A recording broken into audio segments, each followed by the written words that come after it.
नमस्कार, मैं पुनीत पाठक। आप देख रहे हैं खबर बेबाक, खबरों का एक ऐसा अड्डा जिस पर आपको न केवल खबर मिलती है बल्कि खबरों के बेबाक विश्लेषण के लिए रोज मैं आपके साथ जुड़ता हूं। इस वक्त चुनावी माहौल दिन ब दिन जिस अंदाज में आगे बढ़ रहा है उससे इतना तो साफ है कि आने वाले दिन में घमासान एकदम तेज होगा। एक अंतर जो आप छत्तीसगढ़ में क्लियरली महसूस कर रहे होंगे वो ये है कि पहले एक तरफा मुकाबला माना जा रहा था, लेकिन इस बात को कहने में कोई संकोच नहीं है कि भारतीय जनता पार्टी के दिग्गज नेताओं, खास तौर पर केंद्रीय गृह मंत्री अमित शाह, उनके ताबड़तोड़ दौरे, नाइट मीटिंग्स और प्रधानमंत्री का एक के बाद एक अलग अलग इलाकों में आने का दौरा, इनसे भारतीय जनता पार्टी का चुनावी माहौल काफी पिकअप किया, काफी बढ़ा। एक बार फिर से केंद्र की सरकार के कदमों का छत्तीसगढ़ में कैसे लाभ लिया जाए, इस मंशा से शाह साहब का यह दौरा फिक्स किया गया। शाह साहब दरअसल आए हैं दो बड़े मकसद से, ऐसा बताया जाता। एक मकसद पूरी तरह क्लियर है कि भारतीय जनता पार्टी ने मध्य प्रदेश में अपनी एक के बाद एक ताबड़तोड़ 3 सूचियां दे दी। पहली सूची में 39, फिर दूसरी सूची में 39 और तीसरी सूची में इकलौता नाम। हालांकि इसके पीछे एक चुनावी गणित बताया गया, लेकिन अब छत्तीसगढ़ की बारी है और ऐसा कहा जाता कि यहां भी 80% से अधिक नाम फाइनल हैं। केवल 5 से 10% नामों को लेकर के थोड़ी सी एक्सरसाइज करनी बची है, लेकिन इन 80% नामों को डिक्लेयर करने के पहले जो पैटर्न रहा है भारतीय जनता पार्टी का, वो अब की बार भी फॉलो होगा। अमित शाह आ चुके हैं, साथ ही साथ जेपी नड्डा राष्ट्रीय अध्यक्ष आए हैं। वो आकर के बंद कमरे में सीधे मीटिंग करने पहुंच गए हैं और ऐसा माना जा रहा है कि तकरीबन 1-1.5 घंटा लेट आने के बाद जैसे ही शाह इस मीटिंग में पहुंचे हैं, उसी वक्त से लेकर के शाम को 7, 8, 9 बजे जितना भी वक्त होगा उतने बजे तक लगातार 6, 7 या इससे अधिक घंटों तक मैराथन मीटिंग चल सकती। अब इस मैराथन मीटिंग में जो लोग मौजूद हैं उनसे आप समझ सकते हैं कि प्रदेश के चारों महामंत्री हैं, पूर्व सीएम हैं, 2 प्रभारी और सह प्रभारी बड़े नेता जिनसे पूरा सर्वे करवाया जा रहा है, जो पूरी चुनावी जमावट शाह साहब की जमीन पर उतारते हैं। इन नेताओं के साथ में ही शाह केवल मीटिंग कर रहे हैं और राष्ट्रीय अध्यक्ष भी हैं। तो यह बात बिल्कुल स्पष्ट है कि अब की बार जो बचे हुए कैंडिडेट्स हैं, इनके नाम फाइनल हो जाने वाले हैं, उस पर मोहर लग जाने वाली। और इसके ठीक 1-2 दिन बाद 48 घंटे के भीतर सीईसी केंद्रीय चुनाव समिति जब बैठेगी, जिसमें प्रधानमंत्री जी होते हैं, उनकी सहमति के बाद, उनकी मोहर के बाद किसी भी वक्त नामों का ऐलान हो जाएगा। हर बार की तरह अब की बार भी शाह साहब डिनर यहां करेंगे चुनिंदा नेताओं के साथ।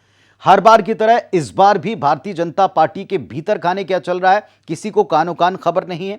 जिस तरह अपनी दूसरी सूची में मध्य प्रदेश में बीजेपी ने सरप्राइज किया है, सांसदों को टिकट देकर उतारा है, सांसदों की हालत खराब है, कई सारी, ये कहना ज्यादा अतिशयोक्ति नहीं होगी।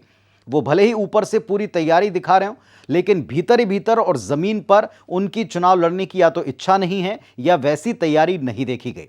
दूसरी बात, उनका उतना ज्यादा समर्थन भी नहीं है, विरोध कहीं ज्यादा, ये कहते हुए कि यूथ को अवसर देना है और पुराने चेहरों को उतारा।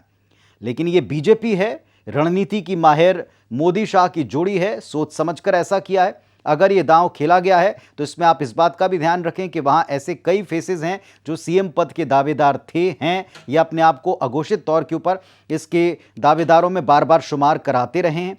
ऐसी परिस्थिति में अब जो वो नेता या उनके समर्थक दावा करते रहे, तो क्या वे खुद अपनी सीट जीत कर लाएंगे?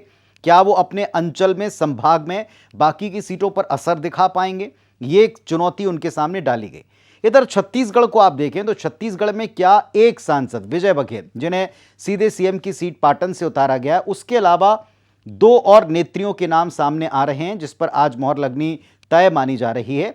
एक है रेणुका सिंह, जो केंद्रीय मंत्री हैं, राज्य मंत्री का दर्जा रखती हैं केंद्र की कैबिनेट में, मोदी कैबिनेट में, और दूसरी गोमती साय हैं।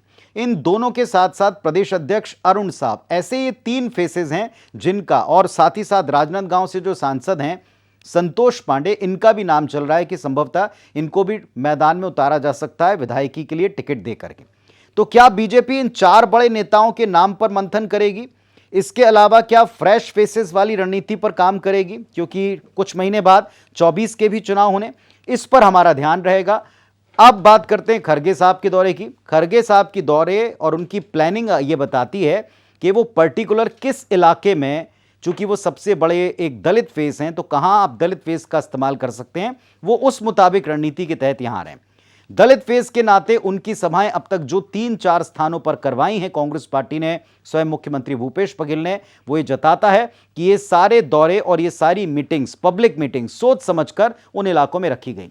अब जरा देखें कि उन्होंने आते ही किन विषयों पर निशाना साधा। तो उन्होंने स्पेसिफिकली 5 हिस्सों में आप उनके पूरे भाषण को देख सकते हैं। एक है प्रदेश सरकार की तारीफ, दूसरा उसमें है केंद्र सरकार को विभिन्न मुद्दों पर घेरना, महिला आरक्षण बिल के ऊपर बीजेपी लीड लेगी तय है, तो उसी महिला आरक्षण बिल ये 24 नहीं 34 तक लागू होगा, ये कहकर कटाक्ष करना कि अभी फायदा भी नहीं है और बीजेपी में हिम्मत भी नहीं है और सही मंशा भी नहीं, ये कहकर भी आज अपनी सभा में बड़े नेताओं ने, खासतौर पर मल्लिकार्जुन खड़गे और मुख्यमंत्री भूपेश बघेल ने निशाना साधा है। तो मल्लिकार्जुन खड़गे की सभा को अगर आप ध्यान से सुने तो उन्होंने 5 बातों के ऊपर पूरी तरह से फोकस किया है और यह कांग्रेस की एक सोची समझी रणनीति है। कांग्रेस की रणनीति के तहत राष्ट्रीय अध्यक्ष मल्लिकार्जुन खड़गे ने बीजेपी की सबसे बड़ी स्ट्रेंथ मोदी शाह की जोड़ी पर सबसे गंभीर आरोप लगाए। उन्होंने कहा कि संविधान को आज की तारीख में अगर सबसे बड़ा खतरा किसी से है तो वो मोदी और शाह की जोड़ी से है। दूसरा निशाना उन्होंने साधा प्रदेश में होने वाली ईडी आईटी की रेड पर। भारतीय जनता पार्टी भ्रष्टाचार को यहां सरकार के खिलाफ बड़ा मुद्दा बनाएगी, इसके बारे में स्वयं प्रधानमंत्री ने हिंट दिया। इसका जिक्र शाह साहब ने अपनी विभिन्न रैलियों में यहां किया है और अब उसी की काट के तौर पर कि ईडी और आईटी की रेड कैसे संविधान को खतरे में डालने के लिए, विपक्ष को दबाने के लिए, कांग्रेस को परेशान करने के लिए यहां पर की जा रही है, इसका जिक्र मल्लिकार्जुन खड़गे ने किया। तीसरा उनका सबसे बड़ा वार अगर किसी बात पर रहा तो वो रहा है प्रदेश सरकार के कामकाज में केंद्र के अड़ंगे का। उन्होंने बार बार इस बात का जिक्र मंच से किया कि हमारी सरकार यहां जो भी काम करना चाहती है उसमें केंद्र की तरफ से कितने अड़ंगे डाले गए। जो उनका चौथा सबसे बड़ा प्लस पॉइंट था वो था उनकी सरकार के जनहितकारी के काम, जिसमें किसान और गरीबों का जिक्र उन्होंने किया। और पांचवा सबसे बड़ा ट्रम्प कार्ड जो अभी कांग्रेस पार्टी और समूचा विपक्षी गठबंधन इंडिया करता हुआ दिख रहा है वो है जातिगत जनगणना का।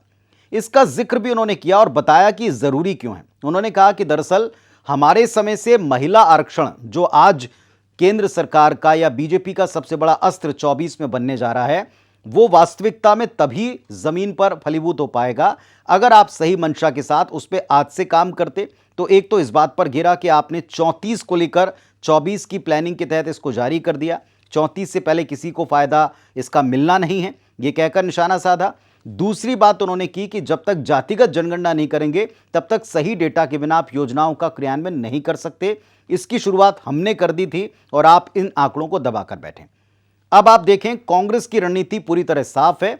ओबीसी बहुल इलाके, दलित वर्ग वाले इलाकों में मल्लिकार्जुन खड़गे की सभाएं ली जा रही, यूथ और महिलाओं को कनेक्ट करने वाले इलाकों में राहुल और प्रियंका की सभाएं की जा रही हैं। प्रदेश सरकार के कामकाज को उठाकर दिखाने के लिए हमेशा किसी हितग्राही सम्मेलन में उनको बुलाया जा रहा है और एक बड़े स्पेक्ट्रम पर कांग्रेस पार्टी के कामों को पहुंचाने के लिए राष्ट्रीय स्तर के मुद्दों को लाया जाता है, क्योंकि जब इस पर डिबेट होगी, जब इस पर प्रतिक्रिया होगी तो राष्ट्रीय स्तर के नेता और केंद्रीय मंत्री जो यहां रहे हैं उनका भी रिएक्शन आएगा।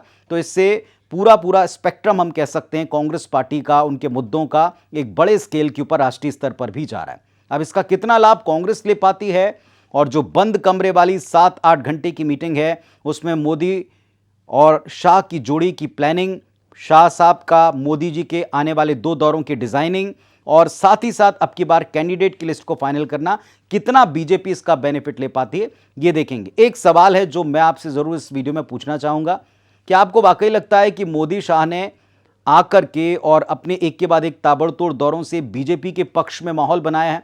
जो चुनावी माहौल एक तरफा कांग्रेस के पक्ष में माना जा रहा था, क्या उसमें बड़ा परिवर्तन लेकर आए? आप अपनी राय जो भी है इस नीचे कमेंट बॉक्स में बताइएगा। आपकी इसी राय पर हम एक वीडियो बनाने की इच्छा रखते हैं। आपसे अगले वीडियो मुलाकात होगी, तब तक देखते रहें खबर विभाग। नमस्कार, धन्यवाद।